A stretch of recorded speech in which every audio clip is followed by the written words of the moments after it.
बिस्मिल्लाहिर्रहमानिर्रहीम। इलारिज की जब कोम क्लास 4 बांधी ज़मा नोम राहिला बीबी दे। ज़मा द 9 کالو نه زاغې کې نوکر یم او ما سره جی ډیر ظلم زیاتې شوی دی. افسران چې کوم په الاریج کې دي هغه ډیر غلط دي. ما نه غلط ډیمانډونه کړي، ما نه منل. زه د یو واټ نه بل واټ ته کړم، د هغې باوجود بیا راپسې جرګې وکړې. زه نه تلم ډیوټۍ له، بیا راپسې 2 میاشتې ما ډیوټي وکړله. په 2مه میاشت زه د نوکرۍ نه ویستم. ما سره ډیر ظلم وکړو. په زمونږ په الاریج کې ډیر کرپشن کیږي. افسران چې د هغوی څه خوښه هغه منل کیږي او د هغوی چې څه مطالبې دي هغه کیږي، او چې کم غریبانان د هغوی مطالبې نه مني او کم د هغې دغه نه کیږي نو هغه پسې د نوکرۍ نه مباسي او په کور یې کینی او بیا ورته څه وایي جواب کې چې وکړه در سره زمونږ خبره دې نه منله. نو دا ډیر ظلم دی په پاکستان کې.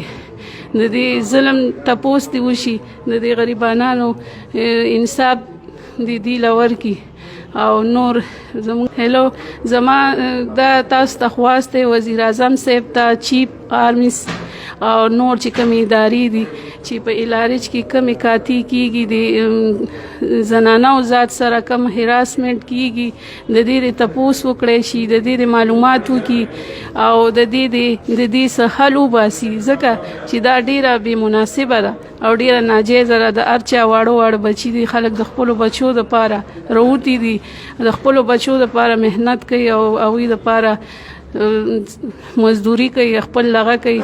نو د دې افسرانو چې څه خواهشات دي څوک به یې پوره کوي، څوک به یې نه پوره کوي.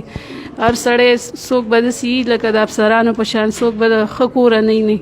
نو زه عمران خان صاحب ته او د هغه چې کوم ادارې دي هغه ټولو ته دا خواست کوم چې زمونږ په دې دغه باندې د دې څه دغه وباسي او په الاریج کې د زنانو د انصاف وکړي، ځکه چې ډیر په الاریج کې طارق بلکي، لیاقت رضا، اقبال او داسې نور کسان هم دي او میلاو دي، دې سره غټ پروفیسران هم دي، دې سره میلاو دي چې هغه د زنانو ذات نه غلطې مطالبې وکړي او هغه چې نه کیږي نو د یو واټ نه بل ته کي او د بل نه بیا کور ته کي چې